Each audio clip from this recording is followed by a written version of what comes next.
성경을 보면은 이 비어 있다라는 어떤 이미지가 많이 나옵니다. 항아리가 비어 있다든지 혹은 물이 바닥에 났다든지 하면서 이 비어 있는 이미지를 많이 나타나는데, 그 이미지 속에서 우리가 발견하는 것 중에 하나는 바로 하나님의 은혜요, 믿음입니다.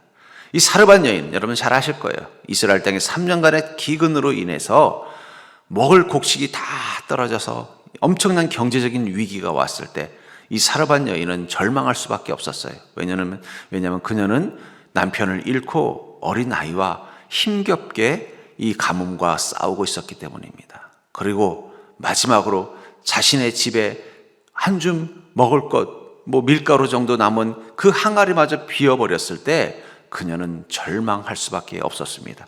왜냐하면 단순히 항아리가 빈 게 아니라 더 이상 그 항아리를 채울 수 없었고, 또한 지난 3년간 그 항아리가 비지 않도록 열심을 다 채워놨지만 또 빌려고 하면 또 구워서라도 채우고, 비면은 또 가서 이삭을 주어서라도, 하다못해 쓰레기를 주어서라도 그 생명이라는 항아리를 채우려고 애를 썼지만 이제는 그 능력마저 다 잃어버리고 이제는 도저히 감당할 수 없다고 생각했을 때 그녀는 절망할 수밖에 없었다는 거예요.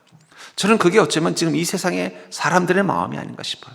자꾸 뉴스에서 누군가 어떤 죽음을 선택한 이야기들, 어려움을 선택한 이야기들, 가정이 불행한 이야기들을 들을 때마다 지금 어쩌면 이 사르밧 여인의 그 절망, 내가 내 인생이라는 그 마음속에, 삶 속에 정말 평안이라는, 기쁨이라는, 만족이라는 그 항아리를 채워보려고 애를 썼지만 더 이상 채울 능력이 없다고 생각하는 그 절망의 순간에 그들은 그 절망이 결국은 자신을 파괴하는 행위로 이어지는 것이 아닌가. 지금 세상 사람들의 마음이 어쩌면 이 사르밧 여인이 마지막 한 줌 이 먹을 밀가루가 담겨져 있는 이 빈 항아리를 바라보면서 나는 더 이상 이걸 채울 능력이 없어. 이제는 더 이상 이것을 채우기 위해서 아무리 애를 쓰려고 해도 그 힘마저 없어. 그 절망감에 죽기를 결심했던 그 순간 하나님의 은혜가 임했던 것처럼 우리도 우리 인생 가운데 내 힘으로는 도저히 채울 수 없는, 채우기 위해서 수고하고 애썼지만 더 이상 채울 수 없는 빈 항아리를 발견할 때가 있다는 것입니다. 오늘 본문의 요셉도 그런 상황이에요. 자기도 모르게 어느 순간 눈 떠보니까 남의 집에 종살이하고 있는 자기. 그 속에서도 실망하지 않고 낙심하지 않고 반드시 이 어려움을 이겨내고 언젠가는 아버지 집으로 돌아가겠다는 소망 하나만 붙잡고 열심을 다해서 인정받고, 그래서 그 보디발 장군이 요셉을 인정해서 어떻게 했습니까? 그를 높여주고 그가 하는 일들마다 형통하니까 또 보디발 장군도 더 일이 잘 되고, 그래서 요셉을 더 사랑했는데 그것을 위해서 요셉은 열심을 다하고 최선을 다했습니다. 매일매일 원망하지 않고 치열하게 자기에게 주어진 그 삶 가운데서 절망하지 않도록, 자기 인생의 항아리가 비지 않도록 수고와 애씀을 통해 최선을 다했지만 결과는 더 비어버린 죄수살이라는, 이제는 종살이가 아니라 죄수살이라는 더 깊은 빈 항아리를 경험하게 됐을 때 그는 절망할 수밖에 없었을 거예요. 그런데 그는 그곳에서 다시 한번 믿음의 힘으로 일어납니다. 여러분, 믿음은 언제 강력한 힘을 발휘하는가? 그것은 우리의 항아리가 빌 때예요. 나의 수고가 아무리 애를 써도 채워지지 않는 빈 항아리, 나의 애씀으로 아무리 채우려고 해도 채워지지 않는 그 빈 항아리를 경험할 때, 그때 믿음은 우리 인생 가운데 그 항아리를 채울 수 있는 강력한 능력이 되는 것을 우리는 경험하게 될 것입니다. 그런 의미에서 우리도 요셉처럼 우리의 수고가 허망함으로 끝날 때가 있습니다.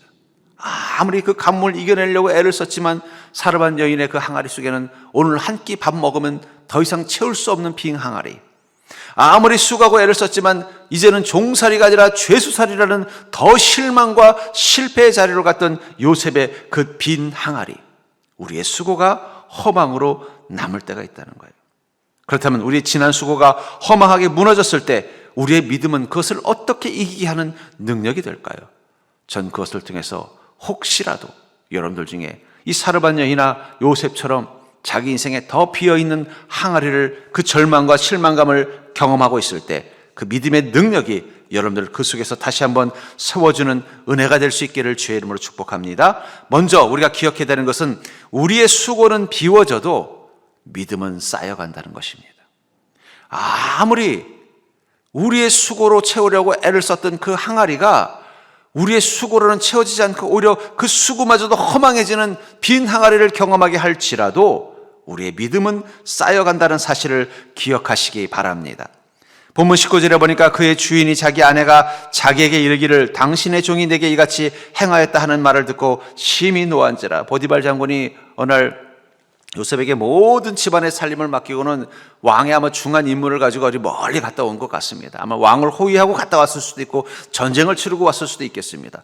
그리고 돌아왔더니 아내가 갑자기 막 눈물을 흘리면서 아니 당신이 이 우리 가정에 총무를 세운 이 요셉이라는 이 나쁜 것이 자기를 헤아려 했습니다. 그 순간 보디발 장군이 화가 나서 어떻게 해요? 전후 사정도 들어보지도 않고 이 요셉을 왕의 감옥으로 집어넣어 버렸다는 거예요. 분명히 직전까지 보디발 장군은 요셉을 엄청 사랑하고 신뢰했던 것 같습니다. 본문 39장 3절부터 5절에 보니까 그의 주인이 여호와께서 그와 함께 하심을 보며 또 여호와께서 그의 범사에 형통하게 하심을 보았더라. 요셉이 그의 주인에게 은혜를 입어 섬김에 그가 요셉을 가정 총무로 삼고 자기 소유를 다 그의 손에 위탁하니 그가 요셉에게 자기의 집과 그의 모든 소유물을 주관하게 한 때부터 여호와께서 요셉을 위하여 그 애굽 사람의 집에 복을 내리심으로 여호와의 복이 그 집과 밭에 있는 모든 소유에 미친지라. 이 보디발 장군이 요셉을 신뢰하고 사랑할 수밖에 없겠죠. 왜냐하면 요셉이 들어온 뒤로 자기 인생이 너무 잘 되는 거예요. 가정도 살림도 잘 되고 모든 문제가 다 잘 풀리는데 이유가 뭔가 봤더니 하나님이 요셉을 축복하시는 걸 본 겁니다. 그렇다면 이 요셉을 이 가정을 살림을 책임지는 총무로 세워놓으면 나는 더 잘 되겠구나 해서 총무로 세웠더니 더 잘 되더라는 거예요. 보디발 장군은 오랫동안 요셉을 지켜봤을 겁니다. 그가 얼마나 성실하고 얼마나 신실하고 얼마나 온전한 믿음을 가진 선한 자며 하나님의 은혜 앞에 최선을 다하는 자인가를 봤을 거예요. 근데 아내의 모함 한마디에 어떻게 했어요? 그걸 다 아마 요셉의 입장에서도 얼마나 억울했겠습니까? 자기가 지금까지 이 보디발 장군의 집에서 최선을 다했기 때문에 그것을 통해서 보디발 장군 집에는 더 좋은 일이 많고 더 부자가 되고 더 풍요로워지고 모든 게 잘 해결됐어요. 그렇게 최선을 다하는 걸 자신을 봤는데도 아내의 모함 한마디에 그냥 마음이 획가닥 해가지고 그동안 요셉이 보여줬던 그 모습들을 그걸 믿지 못하고는 어떻게 했습니까? 분노에 그를 왕의 감옥에 집어넣어버린, 다 빼앗아버린 거예요. 왕의 감옥은요, 왕의 명령이 없으면 나올 수가 없는 겁니다. 아마 분명히 요셉은 합법적으로는 그 감옥에 있는 자가 아닐 거예요. 그러니 보디발 장군이 빼내주지 않으면요, 죽을 때까지 나올 수가 없는 거예요. 얼마나 절망적이겠어요. 그 결코 나올 수 없는 그 감옥에서 이제는 내 인생이 이곳에서 끝나겠구나. 그런 마음을 가지고 있었을 것입니다. 자신이 그렇게 수고하고 애를 써서 보디발 장군을 잘 보필하고 그의 살림과 그의 가정을 잘 되게 만들어 놨는데 돌아오는 것은 자기 아내 말 한마디, 그 한마디를 믿고는 그동안 자신이 한 모든 수고를 다 허망하게 만들어버린 그 보디발 장군을 보면서 얼마나 인생이 허망하고 얼마나 그가 미웠겠습니까? 근데도 그는 끝까지 믿음을 지켜냈어요. 절망하지 않고 다시 일어나서 똑같이 보디발 장군 집에서 했던 것처럼 똑같이 왕의 감옥에서도 어떻게 했어요? 성실하게 믿음을 가지고 주님의 뜻을 따라서 하루를 살아가는 것입니다.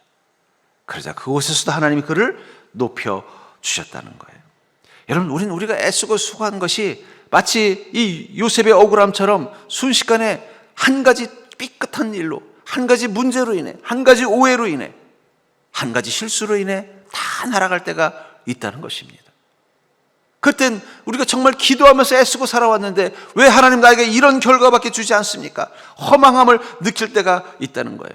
제가 한번 유튜브로 이 사금을 캐는 영상을 우연히 봤어요. 이게 보니까는 우리나라는 없습니다만 저 어디 미국 같은 데는 이렇게 사금들을 많이 캤나 봐요, 옛날에. 지금 아프리카도. 그러니까 흙을 이렇게 퍼가지고 흐르는 물에다가 넣고 이렇게 지나가게 하니까 흙들은 다 어떻게 돼요? 싹 그 물에 쓸려 내려가고 금가루들만 싹 남아요. 그럼 그걸 모아가지고 어떻게 해요? 그걸 가지고 이제 금을 만드는 겁니다. 제가 그걸 보면서 인생에 무엇이 남나? 여러분, 우리가 수고하고 애쓰는 것은 마치 그 퍼올린 흙과 같은 거예요. 얼마나 열심히 막 그 사금을 패기 위해서 막 땅을 깊이 파기도 하고 막 애를 써서 막 돌을 부시기도 하고 하더라고요. 근데 그건 어떻게 돼요? 흐르는 물에 쓸려가듯이 사라져 버리는 거예요. 여러분, 우리 인생의 수고가 다 쌓였으면 우리가 이렇게 살 이유가 없습니다. 제가 보니까 여기 게으른 사람 아무도 없어요. 자기 인생에 얼심을 다해 사는데 어떻게 해야 돼요? 인생의 급류에 다 쓸려가 버리는 거예요. 그러니까 인생이 허망한 거예요. 근데 중요한 건 거기 뭐가 남는다는 거예요? 그렇게 흙덩이들이 다 쓸려나고 나니까 그 밑에 작지만 반짝거리는 가루들이 남아있더라고요. 그걸 찾기 위해서, 그걸 남기기 위해서 그 사금을 캐는 사람은 그 흙을 다 퍼내고 온몸에 흙을 뒤집어 쓰면서 그렇게 애쓰면서 그 흙들을 퍼낸 것입니다. 인생도 그런 것 같아요.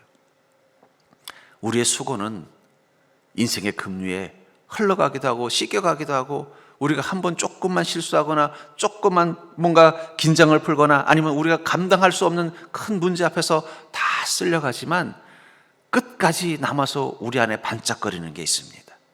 그게 믿음이에요. 그 믿음은 사라지지 않고 계속 우리 안에 쌓여가는 거예요. 우리 옆 사람 보고 한번 있어 볼까요? 자세히 보니 반짝거리시는군요. 여러분, 우리의 수고는 비워져도 믿음은 쌓여갑니다. 우리가 인생의 급류를 만나고 인생의 문제를 만나고 인생의 어려움을 만나서 우리가 애쓰고 수고한 것들은 순식간에 다 사라져도, 다 비워져도, 여러분, 사르밧 여인이 그 감옥 동안 어떻게 살았겠어요? 남편 잃고 어린 아들하고 살아남기 위해서 안 해본 짓 못한 짓 없었을 것입니다. 남들한테 막 무시를 당해도 그거 꾹꾹 참고 매일매일 어떻게든지 살아남겠다고 버텼지만 남은 결과는 뭐예요? 더 이상 할 길이 없는 거예요. 그러나 그 순간 하나님은 그녀의 믿음을 보셨기 때문에 엘리야를 보내서 그 항아리를 다시 채워준 것입니다. 계시록 14장 12절에 보니까 성도들의 인내가 여기 있나니 그들은 하나님의 계명과 예수에 대한 믿음을 지키는 자니라. 인내는 뭘까요? 인생의 고난 앞에서 견디는 것입니다. 내 수고가 허무하게 사라지는 그 절망의 시간을 견뎌내는 것입니다. 견디고 나면 무엇이 있다는 거예요? 그곳에 반짝거리는 금처럼 반짝거리는 게 있는데 그들은 하나님의 계명과 예수에 대한 믿음을 지켰다는 것입니다. 우리는 인생의 고난과 수고 가운데서도 하나님의 말씀을 지키고 예수 그리스도를 믿는 믿음을 지켜낸 자들입니다. 그것이 여러분들 안에서 반짝거리고 있다는 거예요. 또 계시록 1장 13절에 보면은 이 예언의 말씀을 읽는 자와 듣는 자와 그 가운데 기록한 것을 지키는 자는 복이 있나니 때가 가까움이라. 우리 안에 믿음이 금처럼 빛나는 그것을 지켜낸 자는 복이 있나니 어떤 때가 가깝습니까? 믿음을 측정할 때가 가깝다는 거예요. 그 사금을 캐는 사람들은 그렇게 해서 조금씩 모은 금덩이를 어떻게 해요? 자루에다 가득 담아가지고 그걸 드디어 가지고 가서 판결을 봤어요. 그래서 보고는 이건 정말 순도가 높은 금입니다 하면 거기에 대한 보상을 받는 것입니다. 우리는 그때가 가까우기 때문에 지금 어떻게 된다는 거예요? 인생의 수고가 허망하게 사라지더라도 나의 믿음, 주님의 말씀을 끝까지 지키는 그 믿음을 가지고 살아야 된다는 것입니다. 그러므로 사랑하는 성도님들, 우리 인생의 고난과 실패 중에서도 우리의 믿음은 쌓여가고 있다는 사실을 기억하시고 어느 때든 주님을 향한 그 믿음이 흔들림 없이 날마다 그 말씀을 따라 살아가는 자가 되기를 주의 이름으로 간절히 축원합니다. 여러분들의 수고는 비워져도 그 믿음은 결코 비지 않고 계속 쌓여가는 존재라는 것을 기억하시기 바랍니다. 두 번째로, 우리의 지난 수고가 허망하게 무너졌을 때 우리는 어떻게 믿음으로 반응해야 될까요? 비워졌다면 더 큰 은혜로 채우십시오. 내 수고가 싹 비워져 버린 것을 발견했다면 그곳에 더 큰 은혜를 채우는 자가 되기를 주의 이름으로 축복합니다. 21절에 여호와께서 요셉과 함께 하시고 그에게 인자를 더하사 간수장에게 은혜를 받게 하시고, 종살이 하면서 정말 열심히 해서 좋은 어떤 보디발 장군에게 좋은 일들을 많이 했고 또 그 가정도 더 잘 되게 만들고 성공하게 만들었고 또 요셉도 그 속에서 사람들에게 인정받고 다 했지만 그것이 순식간에 다 비워졌지만 그 속에서 요셉은 절망하지 않고 다시 무릎 꿇고 하나님께 온전한 믿음과 말씀을 따라 이 어둡고 침침한 감옥에서도 살아가기로 결심한 그 순간 하나님은 요셉에게 어떻게 반응하셨다고 말하고 있어요? 그에게 인자를 그냥 더하사, 인자를 주시는 걸로 만족하지 않고 어떻게 했다고 말하고 있습니까? 인자를 더하셨다라는 거예요. 인자를 더하셨다. 그 위에 보디발 장군 집에서는 보면요, 여호와께서 그와 함께 하시면서 그에게 범사의 형통하심을 주셨다라고 했습니다. 근데 여기는 이제는 그 정도가 아니라 더 하셨다라는, 플러스라는 단어를 쓰고 있더라. 우리가 언제 낙심합니까? 지난 시간 우리가 수고한 것이 다 헛됐다고 느껴질 때예요. 열심을 다해 살았지만 이거밖에 안 되나? 내가 최선을 다했지만 이 한 가지 문제로 내가 이 모든 걸 다 잃어버렸을 때 이게 인생이 겨우 이거밖에 안 되나? 그러다가 더 상황이 나빠지면 어떻게 되는 거예요? 절망하는 거예요. 어쩌면 지금 세상 사람들 중에 정말 극단적 선택을 하는, 절망을 하는 사람은 바닥이라고 생각하는 곳에 가봤더니 더 깊은 바닥이 그 밑에 있는 것을 발견할 때입니다. 근데 여러분들 중요한 게 있습니다. 비어 있어야 채울 수 있는 것입니다. 우리 어저께 우리 성도님들하고 저 칠갑산에 우중 산행은 못하고 우중 나들이를 했는데 마침 점심 식사가 거기 칠갑산 맛집, 여러분 꼭 기억하시고 찾기 쉽습니다. 칠갑산 맛집을 치면 돼요. 가서 이제 맛있는 밥을 먹는데 제가 밖에 보니까 항아리가 그냥 가득 있더라고요. 그래서 이 항아리를 이렇게 살짝 봤어요. 갔더니 뭐 된장이 채워져 있는 것도 있고 비워져 있는 것도 있더라고요. 그래서 문득 그 생각이 들었어요. 어쩌면 여기 재료로 쓰기 위해서 이 항아리에다가 뭐 고추장, 된장, 또 여러 가지 장아찌 같은 거를 다 담가서 이렇게 맛있게 했다가 이제 손님이 너무 많이 와가지고 그걸 다 썼다고 한번 가정해 볼게요. 그럼 어떻게 되겠어요? 그 비어있는 항아리를. 그것 때문에 주인이 야 이게 뭐야 다 비었네 하고 버리나요? 아니죠. 다시 채울 준비를 할 것입니다. 야 우리 집 항아리에 있는 이 된장이나 이 고추장이나 이 여러 가지 절인 이 나물들이 이렇게 맛있나 보구나. 그럼 다음엔 더 맛있는 걸 채워야지 하고는요, 아마 가을이 되면 어떻게 되겠어요? 그 비어있는 항아리들에다가 다시 콩을 쏘가지고 된장을 만들고 고추장을 만들고 또 그 칠갑산에 있는 나물들을 캐가지고 그것을 잘 양념을 해가지고 또 다음 봄에 우리 손님들에게 잘 맛있다는 소리 들을 수 있는 그런 재료를 만들겠다는 마음으로 그걸 가득가득 채우려고 할 것입니다. 그렇기 때문에 항아리가 비어있다는 건요, 꼭 실망할 이유가 아니에요.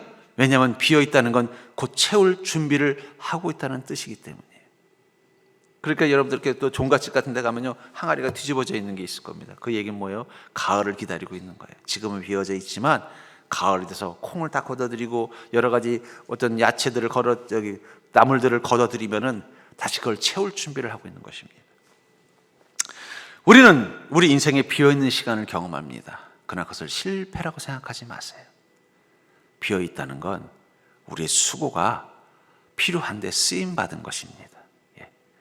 수고가 쌓인다는 것은 안 썼기 때문에 쌓이는 거예요. 여러분 돈도 안 쓰면 쌓입니다. 그러나 쓰기 때문에 통장이 비는 거예요. 근데 뭐 어디 썼겠어요 그 돈. 가족들하고 먹고 사는 데 썼고 가족들을 행복한 일을 위해 썼고 주님의 영광을 위해 쓴 거지. 뭐 여러분들 중에 제가 보니까 어디 도박에 빠져서 마약에 빠져서 그 돈 쓰신 분들은 없는 것 같습니다. 빈 게 정상이라는 거예요. 만약에 가족도 있고 또 주님도 섬긴다고 하면서 통장에 돈이 많이 쌓인다면 둘 중에 하나입니다. 돈을 너무 잘 버시든지 아니면 한 번도 쓰지 않았든지. 왜 우리가 비어요? 우리의 수고가 쓰였기 때문에 그런 거예요. 우리의 행복을 위해서, 우리의 기쁨을 위해서, 우리의 삶을 위해서 썼기 때문에 빈 겁니다. 근데 중요한 건 그 빈 곳을 하나님은 어떻게 하신다는 거예요? 더 큰 은혜로 채워주시겠다고 약속하셨다는 거예요. 우리는 그 약속에 대한 소망이 있기 때문에 어떻게 하는 것입니까? 빈 항아리를 봐도 절망하지 않는 거예요. 요한복음 2장 7절부터 10절에 보면은 예수께서 그들에게 이르시되 항아리에 물을 채우라 하신즉 아귀까지 채우니 이제는 떠서 연회장에 갖다 주라 하심에 갖다 주었더니 연회장은 물로 된 포도주를 맛보고도 어찌 났는지 알지 못하되 물떠온 하인들은 알더라. 연회장이 신랑을 불러 말하되 사람마다 먼저 좋은 포도주를 내고 취한 후에 낮은 것을 내거늘 그대는 지금까지 좋은 포도주를 두었도다. 예수님께서 한 가나 혼인잔치에 갔습니다. 거기 혼인잔치에 생각보다 너무 많은 손님이 온 거예요. 그러니까 이 연회장, 아마 그 결혼식을 이렇게 옆에서 이렇게 도와주는 그런 어떤 주관하는 그런 인물이 있나 봐요. 보니까 야, 이거 포도주가 곧 떨어질 것 같은 거예요.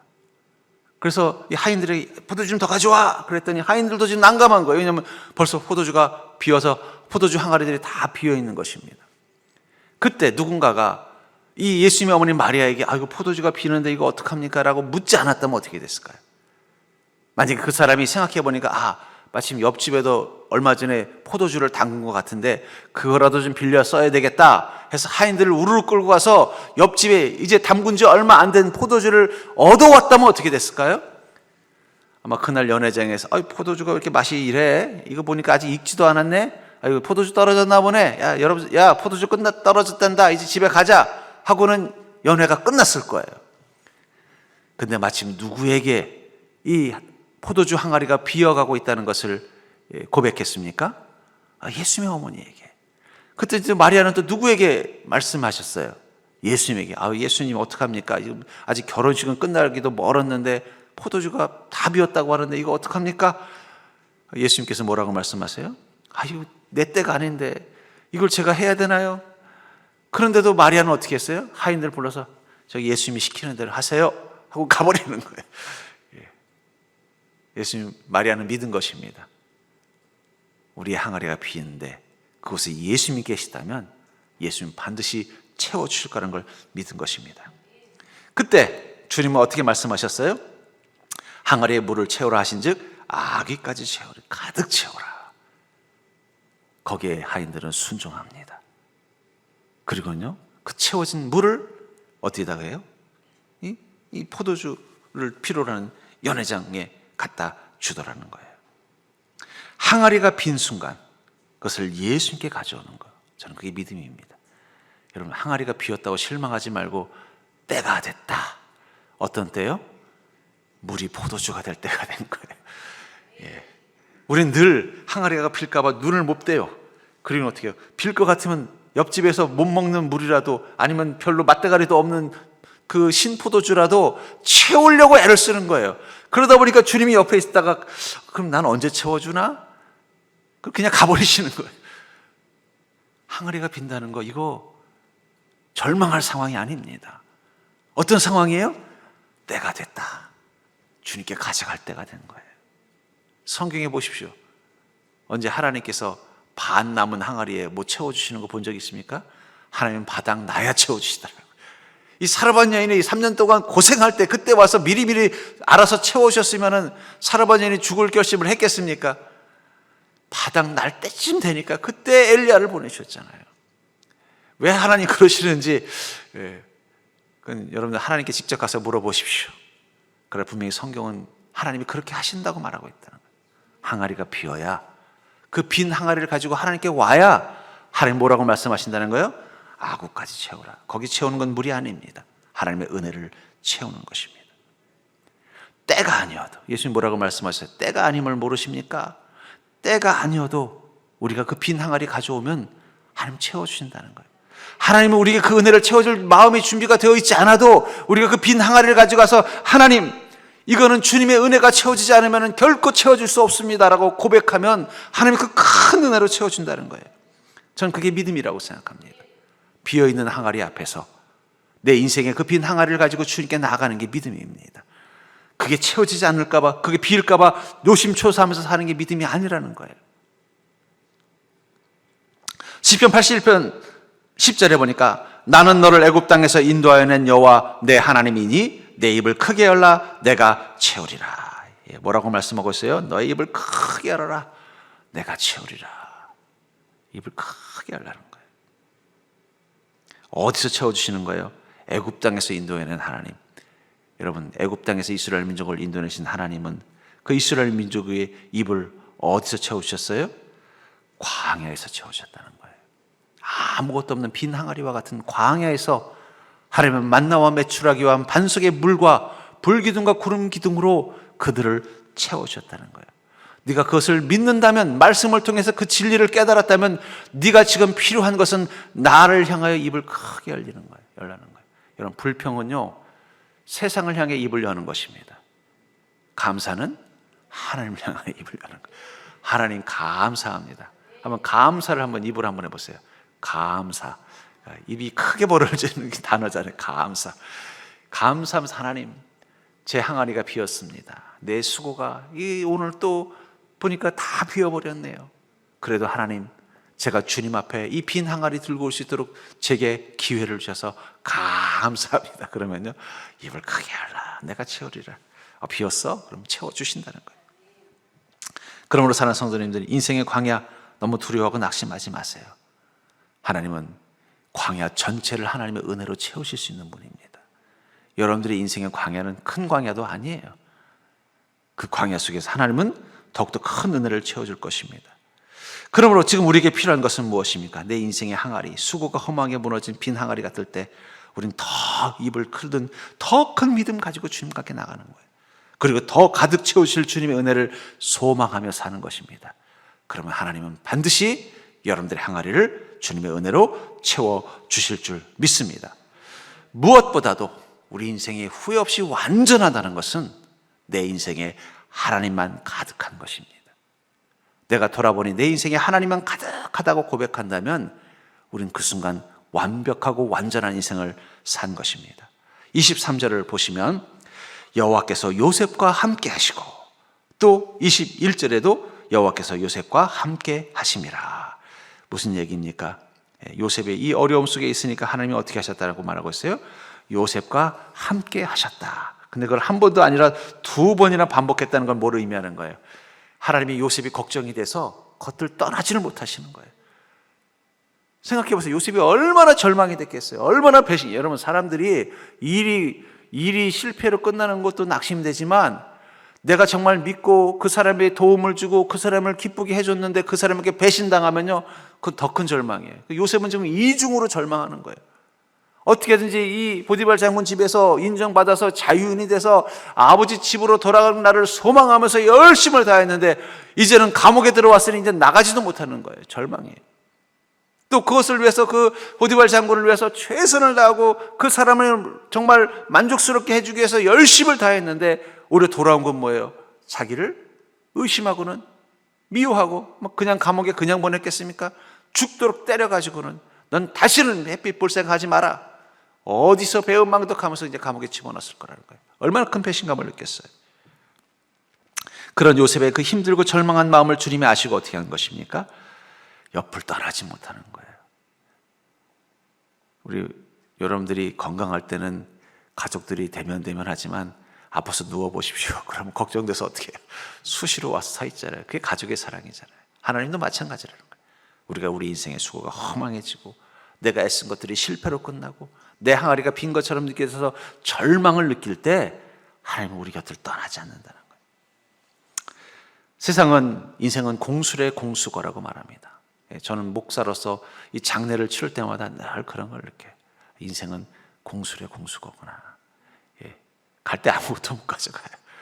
심지어는 입은 수의도 다 썩어서, 아니 우리 몸뚱이도 못 가져가요. 다 한 줄 물고로 다 흙으로 돌아가 버려요. 공수래 공수거예요. 그렇기 때문에 사람들은 인생이 허망하다고 말하는 것입니다. 그러나 그리스도인은 틀립니다. 그리스도인은 공수래 공수거가 아니라, 절대로 그리스도인은 공수래 만수거다. 뭘 가득 가져갈까요? 하나님과 함께 했던 시간들. 우리는 하나님과 함께 했던 시간들을 가득 가지고 가는 거예요. 저는 늘 궁금합니다. 저 천국에도 생활기록부가 있을까? 있을 것 같아요. 여러분들이 이 땅에서 어디서 태어나서 어디서 살고 어느 교회에서 어떻게 신앙생활하고 그 직장에서 어떻게 믿음 생활하고 그 가정에서 어떻게 주님을 섬기고 그 생활기록부에 다 적혀 있습니다. 여러분 학폭자가 되지 않기를 주의 이름으로 축복합니다. 거기에 뭐라고 써 있을까요? 아무개는 이 시간, 아무개 무얼 무엇이 무엇이에 자기 인생의 그 힘들고 어려운 순간에 하나님과 함께 하였더라. 아마 그 생활기록부에 남는 기록의 기준은 하나님과 함께한 시간들일 것입니다. 완벽한 인생?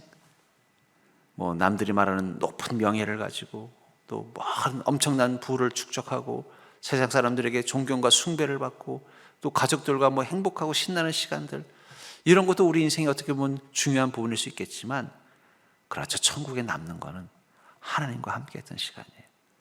근데 인간은요, 편안하면 하나님과 멀어지고 힘들면 하나님과 가까워집니다. 내 인생이 잘 되면 하나님을 보지 않고 내 인생이 힘들면 주님을 찾습니다. 그러니까 여러분들, 그리스도인들은요, 인생에 후회할 것도 억울할 것도 없어요. 편할 때는 편해서 감사한 거고, 힘들 때는요, 하나님 찾으니까 또 감사한 거고, 좋은 일이 있을 때는요, 그 좋은 일을 기쁨으로 누리니까 감사하고, 억울한 일이 있을 때는요, 또 울면서 하나님 찾으니까 또 인생 억울하지 않은 거예요. 어쩌면 그리스도인의 인생에만 주어지는 가장 큰 축복은 바로 우리 인생의 시간 속에는 늘 하나님이 함께 하셨음을 본다는 것입니다. 그래서 하박국 3장 17절부터 18절에 보니까, 비록 무화과 나무가 무성하지 못하며 포도나무의 열매가 없으며 감람나무에 소출이 없으며 밭에 먹을 것이 없으며 우리의 양이 없으며 외양간에 소가 없을지라도 나는 여호와로 말미암아 즐거워하며 나의 구원의 하나님으로 말미암아 기뻐하리로다. 우리 그리스도인은 세상의 항아리가 다 비어도, 농부가 농사를 짓는데, 이 무화과 나무 농사를 짓는데 무화과가 열매를 못 맺는다면, 포도 농사를 짓는데 포도나무가 열매가 하나도 없다면요, 소를 키우는데 소가 다 도망가거나 도적에게 빼앗기거나 또는 늑대에게 잡혀서 물려 죽는다면, 우리 이 항아리가 빈다면, 그렇다고 해서 우리는 어떻다는 거예요? 그래도 나는 여호와로 말미암아 즐거워하는 기쁨이 남아있다라고 말하고 있다는 것입니다. 전 그런 의미에서 우리 그리스도인은 하나님만으로 충분할 수 있는 인생이라는 사실을 기억하시기 바랍니다. 내가 이거 잃어버리면 어떡하나, 이 항아리 비면 어떡하나, 날마다 노심초사하지만 여러분들, 비어도 우린 행복해요. 그렇다고 일부러 버릴 필요는 없습니다만은, 비워져도 행복할 수 있다는 사실은 기억하고 사시라는 거예요. 내가 가진 모든 것들이 헛수고로 끝나도 여전히 우리는 행복할 것입니다. 왜냐하면 우리에게는 세상이 갖지 못한 기쁨이 있습니다. 그게 뭐예요? 나는 여호와로 말미암아 즐거워하는 자입니다. 우리 시대는 결핍의 시대예요. 사람들은 자기 인생의 항아리가 자꾸 비워져 간다고 원망하고 불평합니다. 그러면 항아리를 너무 많이 사지 말든지, 항아리는 잔뜩 사놓고서 안 채워진다고 불평하는 게 현대인들의 모습이라는 거예요. 근데 중요한 건, 우리의 항아리는 무엇이 채워져 있어요? 하나님의 은혜가 채워져 있다는 거예요. 하나님과 함께한 시간들이 채워져 있다는 것입니다. 그렇기 때문에 우리 인생의 목표는 뭐예요? 주님, 내 인생의 항아리는 주님의 은혜만 채워지게 하여 주시옵소서. 느헤미야서 8장 10절에 보니까, 느헤미야가 또 그들에게 이르기를 너희는 가서 살찐 것을 먹고 단 것을 마시되 준비하지 못한 자에게는 나누어 주라. 이날은 우리 주의 성일이니 근심하지 말라. 여호와를 인하여 기뻐하는 것이 너희의 힘이니라. 이 안식일을 선포하면서 느헤미야는 이렇게 말합니다. 가서 맛있는 것 먹고 그리고 힘을 내고 와서 우린 주의 성일이니 근심하지 말고 여호와를 인하여 우리 기뻐해 봅시다. 안식일은 여호와로 인하여 기뻐하는 기쁨으로 채워지는 시간입니다. 주일은 어떤 기쁨이 우리 마음의 항아리에 채워지는 거예요? 하나님으로 말미암아 기뻐하는 기쁨이 채워지는 것입니다. 전날 억울하게 모함을 당한 요셉, 분명히 보디발 장군은 그냥 감옥에 집어넣은 게 아니라 분노하면서 전후 사정도 알아보지도 않고 화를 내면서 요셉을 거의 반 죽을 정도로 두들겨 패고는 자기가 관리하는 그 왕의 감옥에 가장 깊숙한, 가장 흉악한 죄수가 들어가는 그곳에 집어 넣었을 것입니다. 너무나 억울하고 너무나 분하고 너무나 무섭고 너무나 지쳐있는 그 절망의 그 요셉, 그 속에서 다시 한번 아침에 해가 떴을 때 요셉의 마음 가운데 기쁨이 채워지는 것을 느꼈을 것입니다. 그것은 바로 여호와로 인하여 기뻐하는 것입니다. 주님, 제가 이렇게 억울하고 힘든데도 주님은 제 옆에 계시는군요. 제가 이렇게 초라한데도 주님은 제 옆에 계시는군요. 여전히 주님이 제 옆에 계신다면 저는 여호와로 인하여 다시 기뻐하는 인생을 살 수 있습니다. 그 감옥의 시간, 그의 마음 가운데 결코 세상의 어떤 환경도 빼앗아갈 수 없었던 것, 그것은 바로 하나님으로부터 인하여 기뻐하는 마음입니다. 우리가 모든 것이 비워져서 우리 마음에 기뻐할 것들이 아무것도 없을 때 우리가 제일 먼저 해야 되는 것은 하나님으로 인하여 기뻐하는 마음부터 회복하십시오. 그게 중요한 거예요. 어쩌면 주일은 여러분들에게 그런 가치를 가지고 있습니다. 지난 한 주간든 내 안에 기뻐할 일이 없어요. 내 인생의 항아리가 자꾸 비는 것이 보이는 거예요. 낙심이 되고 실망이 되고 후회가 되고 분하기도 하고 두렵기도 하고 기뻐할 일들이 없는 시간들을 보냈어도 주일날 교회에 와서 하나님으로 인하여 기뻐하는 마음만 회복하고 돌아가도 우리는 다시 한 주를 살아갈 수 있습니다. 그리고 하나님으로 인하여 기뻐하는 마음을 가지고 사는 자의 삶 가운데 그 빈 항아리가 어느 순간 물이 포도주로 바뀌듯 하나님의 은혜가 채워지는 것을 경험하게 될 줄 믿습니다.